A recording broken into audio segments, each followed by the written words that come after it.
Hai semuanya, perkenalkan nama aku Amang Putri Sabrina dari kelas S.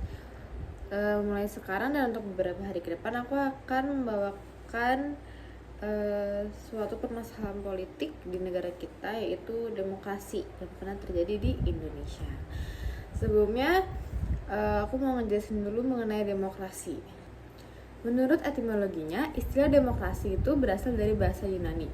Demos yang berarti kan rakyat, dan kratein yang berartikan kekuasaan. Demokrasi adalah sistem pemerintahan yang berasal dari suara rakyat. Demokrasi adalah ketika rakyat memiliki kekuasaan untuk memerintah, baik secara langsung atau melalui perwakilan. Asas demokrasi di dalam Undang-Undang Dasar Negara Republik Indonesia itu menegaskan secara tegas bahwa alam pembukaan UUD dituangkan ke dalam alinea keempat, antara lain yang menyatakan maka disusunlah kemerdekaan kebangsaan Indonesia yang terbentuk dalam suatu susunan negara Republik Indonesia yang berkedaulatan rakyat. Selain itu, pada pasal 1 ayat 2 UUD 1945 menyatakan kedaulatan di tangan rakyat dan dilaksanakan menurut UUD. Sistem politik demokratis di negara kita yaitu melalui pemilu.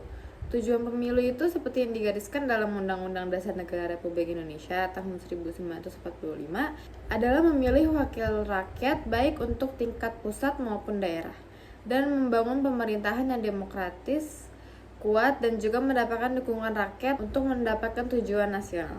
Demokrasi adalah cara untuk mengubah sejarah dengan memberikan rakyat hak untuk memilih pemimpin. Selama lebih dari 50 tahun, ketatanan perkembangan demokrasi di Republik Indonesia telah mengalami stagnasi atau pasang surut.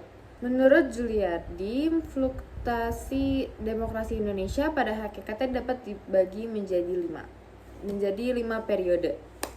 Nah, yang pertama periode dari tahun 1945 sampai 1949.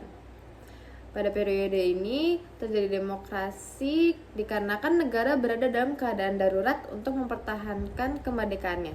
Demokrasi Pancasila yang digariskan dalam UUD 1945 masih belum diterapkan secara menyeluruh.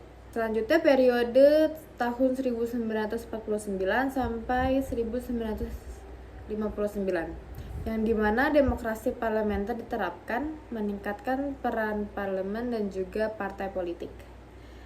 Untuk periode selanjutnya pada tahun 1959 sampai 1965.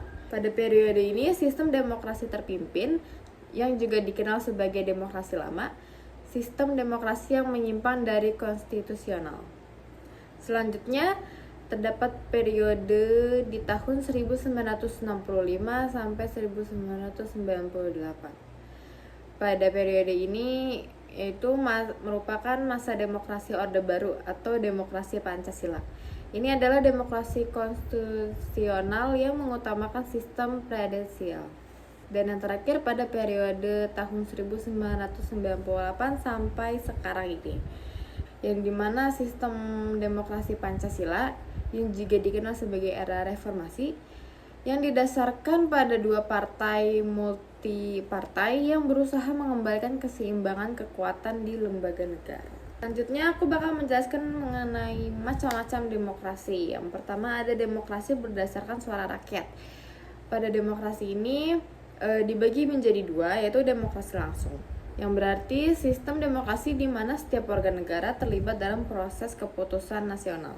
Dan yang kedua ada demokrasi tidak langsung, yaitu sistem demokrasi yang memungkinkan rakyat menyampaikan keinginan mereka melalui perwakilan di parlemen. Selanjutnya ada demokrasi berdasarkan prinsip ideologi. Pada prinsip ideologi ini dibagi menjadi tiga. Yang pertama ada demokrasi liberal, yaitu berdasarkan hak individu di negara-negara yang sering mengutamakan kebebasan pribadi daripada kepentingan umum. Dan yang kedua ada demokrasi rakyat, yang berdasarkan hak pemerintah di suatu negara yang berdasarkan ideologi komunisme dan sosialisme yang mengutamakan kepentingan nasional dan umum daripada kepentingan individu.